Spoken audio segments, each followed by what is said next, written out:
Thank you, Commissioner O'Flaherty, distinguished guests, ladies and gentlemen. Very pleased to be able to open the 16th Warsaw Human Rights Seminar and to see you in our capital. This year, our event focuses on migration. Judging by today's turnout and the interest the conference has generated, I can say it was the right choice.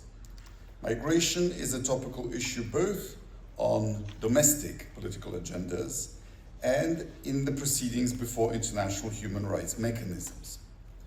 Before I address the migration-related challenges, let me highlight some data of the International Organization for Migration, UNHCR, and the European Parliament. At mid-2024, there were around 304 million of international migrants, double the number when compared to 1990. Migrants account for about 3.7% of the world's population these days. If we look at Europe, in 1990 there were 51 million international migrants, whose share in our continent's population amounted to 7%. At mid-2024, these numbers were 94 million and 12.6% respectively. When it comes to refugees and asylum seekers, the trends are even more visible. In 1990, there were about 1.4 million refugees and asylum seekers in Europe. At the end of 2023, the same figure was 10.7 million. Last year, the EU saw almost 1 million asylum applications.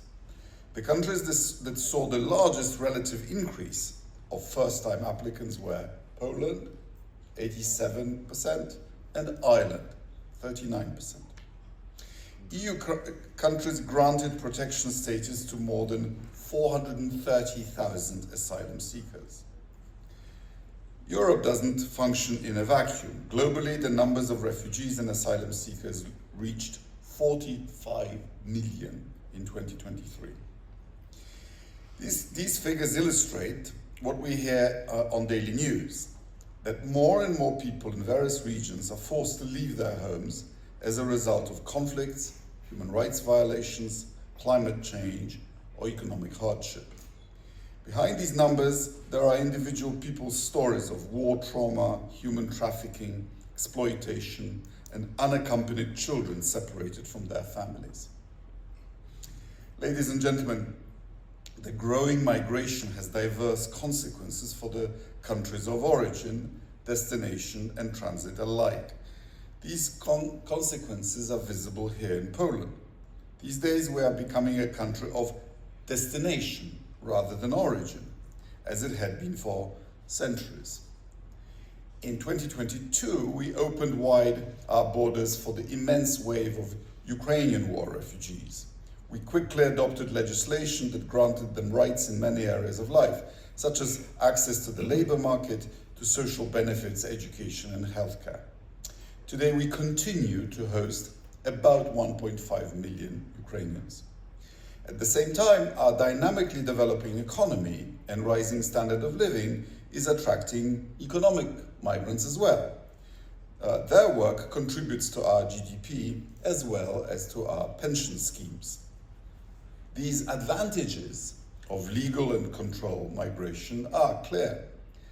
But at the same time, we must admit that migration is not a human right and must be subject to limitations. It is also the right of states to regulate who and on what condition can enter their territory, also of groups of nations such as Schengen. We note the increasing level of fear and reluctance. These are easy vehicles for populists and extremists across Europe.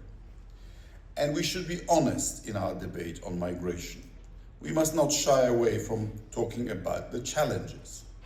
Such challenges may stem from a too speedy and uncontrolled influx of migrants compared to absorption capacities of host populations. We also cannot ignore the fact that migration can be used instrumentally by terrorists, hostile regimes, and by domestic radicals to sow unrest and disrupt stability. This is what Poland and other countries of our region have been facing at the borders with Belarus. Here, the illegal migration has become an element of hostile hybrid activities by Belarus and Russia. Both regimes are openly using migrants as a weapon. Not only do they exploit the difficult life situation and lack of awareness of people seeking better living conditions, but they're also deliberately reaching out to criminals and organized gangs. By facilitating the illegal entry into the European Union, they undermine the security of all European citizens and polarize public debate. Sponsors of instrumentalized international migration resort also to using legal tools and instruments aimed at human rights protection, including those related to granting international protection for their own purposes. In consequences, we see the increasing workload of the European Court of Human Rights that has to deal with not only the merits of migration and asylum cases, but also with high numbers of applications for interim measures. Ladies and gentlemen, as a former refugee in Great Britain myself, I am well aware of the perspective of immigrants in their receiving country. And this perspective is very important and is rightly taken into account by the European Court of Human Rights and other international human rights bodies. Still, as Poland's Deputy Prime Minister and Foreign Minister, I know that the perspective and interests of receiving societies and host countries should also be taken into account. Otherwise, we risk alienation of the human rights protection from the expectations of our citizens and some very unfortunate political consequences. We should not pretend that challenges do not exist and that migration does not come with a price. If European democracies and international human rights organizations fail to find balanced responses to the current challenges, undemocratic groups will step in. They will take over the leadership, take over the debate, and impose solutions that may completely disregard human rights commitments. So there's a premium on us finding a civilized way of regulating it. Because otherwise, the consequences will be severe. If we want to avoid such a scenario, we need to reconcile the interests and needs of host populations, national security concerns, and the safety of migrating people in need. The key theme of our seminar is relevant indeed. I wish you fruitful discussions. I hope they will bring us closer to finding such a balanced solution. Thank you very much.